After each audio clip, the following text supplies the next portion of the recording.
नमस्कार। सी न्यूज भारत में आप सभी का स्वागत है। मैं हूं आपके साथ रुचा सिंह।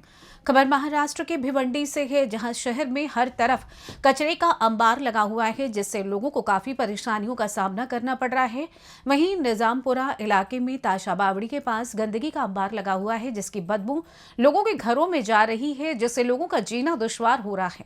कचरे के चलते नई नई बीमारियों के पनपने का खतरा बना हुआ है। लेकिन भिवंडी महानगर पालिका प्रशासन रास्तों पर झाड़ू लगवाकर सिर्फ वाहवाही लूटने में व्यस्त है, जिससे आक्रोशित लोगों ने कूड़ा उठाने वाले ठेकेदार को काली सूची में शामिल करने की मांग कर रहे हैं। पेश है ये खास रिपोर्ट। भिवंडी के निजामपुरा इलाके में हम मौजूद हैं, ताशा बावड़ी के पास, जिसकी खबरें हमने कुछ दिन पहले चलाया तो महानगर पालिका की आंख खुली और फौरन सफाई अभियान शुरू किया और फिर वहां पर उस जगह को क्लियर कर दिया। लेकिन आज कुछ दिन के बाद फिर सी न्यूज़ भारत को फ़ोन आया और सी न्यूज़ भारत जब उस जगह पे पहुंची तो उस जगह की हालत, कैमरा पर्सन दिखाइए किस तरह की हालत है। और फिर से वैसे ही कचरे का ढेर लगा हुआ है, कचरे का अंबार है। महानगर पालिका के जिम्मेदार आंख बंद करके सो रहे हैं। उनके आरोग्य अधिकारी जो हैं फैसल तातली, उनको भी नज़र नहीं आता। महानगर पालिका में जो आयुक्त बैठे हैं वो गहरी नींद में सोते हैं। उनको क्या पड़ी है, चाहे शहर में गंदगी से बीमारी फैले या किसी भी तरीके का मामला हो जाए, आयुक्त को इससे कुछ लेना देना नहीं है। फिलहाल मुझे फ़ोन आया सी न्यूज़ भारत को, हम बात करेंगे उनसे ही। क्या है पूरा मामला? मेरा नाम इरफान बर्डी है और ये जो मकान आप देख रहे हैं वो मेरा ही है। ये हमेशा यहाँ कचड़ों का अंबार लगा रहता है। ये म्यूनसिपैलिटी के कर्मचारी बोलो जो काम करने हैं, उनकी लापरवाहियाँ हैं। और मोदी जी तो सफाई अभियान पे पूरा पूरा ध्यान दिए हुए हैं, हज़ारों लाखों रुपया उस पर खर्चा किया जा रहा है, लेकिन पता नहीं ये स्पॉट्स जो है हमेशा एक गंदगी का शिकार रहता है। जबकि वहाँ मेरे वालिद के नाम का चौक है, उसके नीचे कचरा गिर रहा है, जो म्यूनसिपैलिटी ने वो चौक को गैज़ेट करके दिया हुआ है। अब ये चौक है और चौक के ऊपर कचरा है। अब ये जो आने जाने का रास्ता है ये भी ब्लॉक हो गया है। आप सामने देखोगे तो ये घर के बिल्कुल पर्दे के सामने कचरा है और काफ़ी यहाँ बदबू और काफ़ी बीमारियों का खदशा है। कल 26 जनवरी थी, उस वक्त भी ये कचरा नहीं उठाया गया। ये बात समझ के बालातर है कि ये इस तरीके की लापरवाहियाँ क्यों की जा रही है और इसका सद्देबाब क्या होगा, इसका हल म्यूनसिपैलिटी क्या निकालेगी। क्या कोई बीमार, यहाँ कुछ सालों की बात है कि यहीं से डेंगू का पहला ये मरीज़ मिला था, मच्छर काटने से डेंगू हुआ और वो मर गया। और वो मेरा सगा भतीजा था, 30 साल का था। ये बात भी म्यूनसिपैलिटी में दर्ज है। उस वक्त के हमारे म्यूनसिपैलिटी के विलास पाटिल ये थे यहाँ के, तो वो आए भी थे, लेकिन उसका कोई ये नहीं है। अब ये हम आप लोगों के ज़रिए म्यूनसिपैलिटी के जो आला ओहदेदार हैं, कमिश्नर साहब है दुबे साहब, उनसे हमारी गुजारिश है इस तरफ आपकी तवज्जो दें। और ये चौक के ऊपर जो कचरा गिर रहा है ये 6-7 दिन का है।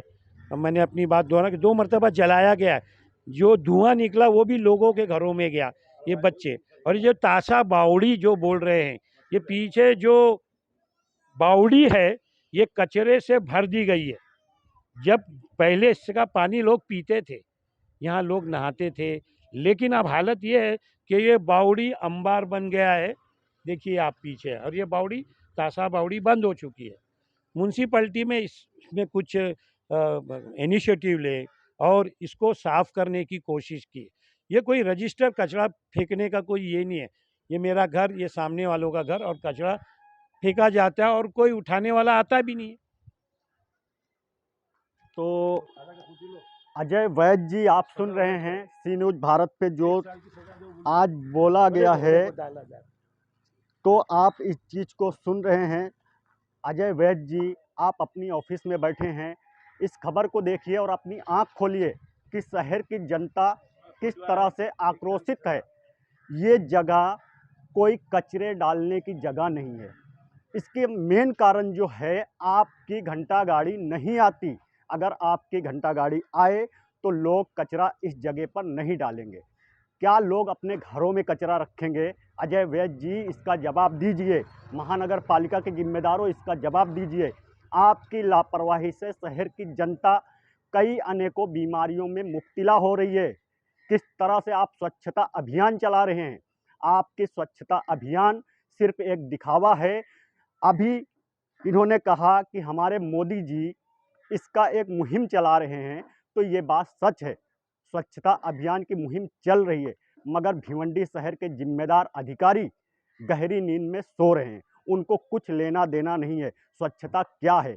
वो सिर्फ अपने पेपरों पे दिखाते हैं 2020 स्वच्छता अभियान, 2021 स्वच्छता अभियान, 2022 स्वच्छता अभियान। ये सिर्फ पेपरों पे दिखा के वाहवाही लूटते हैं। महानगर पालिका के जिम्मेदारों, ये तस्वीर देखो और शर्म करो इस पर कि आप लोग किस तरह से अपनी ऑफिसों में बैठ करके मज़े ले रहे हो, और शहर की जनता पूरी तरह से प्रभावित है इन चीज़ों से। पर आपको शर्म नहीं आएगी।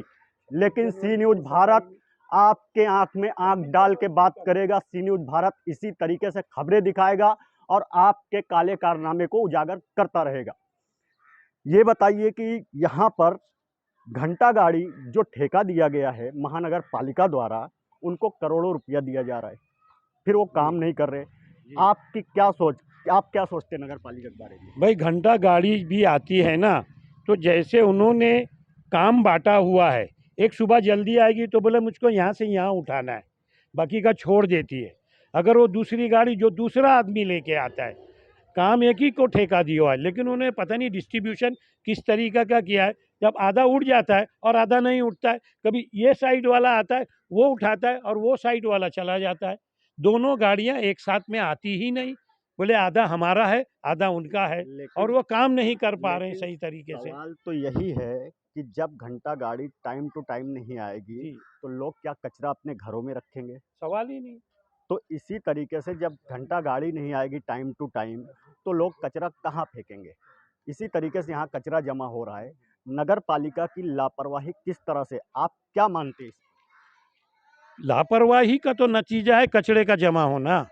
अगर आप टाइम टू टाइम रेगुलर एक वक्त में अगर भेजेंगे या सुबह या दोपहर, तो ये कचरा रेगुलर उठेगा, तो ये कचरा जमा होने का सवाल ही नहीं पैदा होता। और फिर कचरा फेंकने के लिए, कचरा तो आप बहुत सारी जगहों पे कचरा फेंकना बंद, घंटा गाड़ी आएगी तो लोग घंटा गाड़ी में कचरा डालेंगे। किसी के घर के सामने कचरा फेंकना कहाँ तक उचित है? मैं आपके घर के सामने कचरा फेंक ही नहीं सकता, और वो कचरा सूखा भी नहीं, उसमें गीला कचरा भी है, जिससे बराह रास्त केस भी हो सकती है। लेकिन म्यूनसिपलिटी उस पर नोटिस ले तब ना। यहाँ बड़ी लापरवाहियाँ हैं। और आपको पता है, इससे पहले भी आप आए थे, ये ऐसे ही है। मैं आज कई सालों से अपने घर की खिड़की नहीं खोल पा रहा। मेरा एक अपाहिज बच्चा अंदर बैठा हुआ है, जो हैंडीकैप है, जो कुर्सी पे ट्राइसिकल पे बैठा है, उसे सांस लेना भी 2 बार है। अब आप बताएं हम लोग किस तरीके से बर्दाश्त कर रहे हैं, और क्यों करें, क्यों बर्दाश्त क्यों करें? इसके बाद आदमी एक्सट्रीमिस्ट लेवल पे चला जाता है। इसके बाद के नताइज क्या होते हैं आप अच्छी तरीके से जानते हैं। तो महानगर पालिका के जिम्मेदारों सुनो, इनके बच्चे हैंडीकैप हैं, खिड़की नहीं खोल पा रहे। इनके घर की खिड़की देखिए पूरी तरीके से बंद है। बाजू में घर है, बाजू में कचरा है। और ये हमारे बाजू में कैमरा पर्सन दिखाइए, ये पर्दा लगा हुआ है, ये भी घर है। अब ये अगर अपने घर में बैठ के खाना खाएंगे तो इसकी बदबू घर में जाएगी। आप बताइए नगर पालिका के जिम्मेदारों, आप ऐसी गंदगी के पास बैठ के खाना खा सकते हैं? सवाल ये उठता है। जैसे ये इंसान है वैसे आप भी इंसान हो, तो आप पर भी सवाल उठेगा। फिलहाल सी न्यूज़ भारत ऐसे ही खबरों को प्रकाशित करता रहेगा, नगर पालिका के काले कारनामे को उजागर करता ही रहेगा। कैमरा पर्सन यार मोहम्मद रंगरेज के साथ मुस्तकिम खान। यूं तो केंद्र सरकार देश को स्वच्छ बनाने के लिए स्वच्छ भारत अभियान चला रही है और आए दिन बड़े बड़े दावे करती रहती है, लेकिन धरातल की हकीकत कुछ और ही बयां कर रही है। अब देखना ये होगा कि प्रशासन द्वारा लापरवाह ठेकेदार के खिलाफ कोई कार्रवाई की जाती है या नहीं। खैर, इस रिपोर्ट में बस इतना ही। देश दुनिया की तमाम खबरों की जानकारी के लिए आप देखते रहें सी न्यूज़ भारत। हर खबर आपके साथ, आपके हाथ।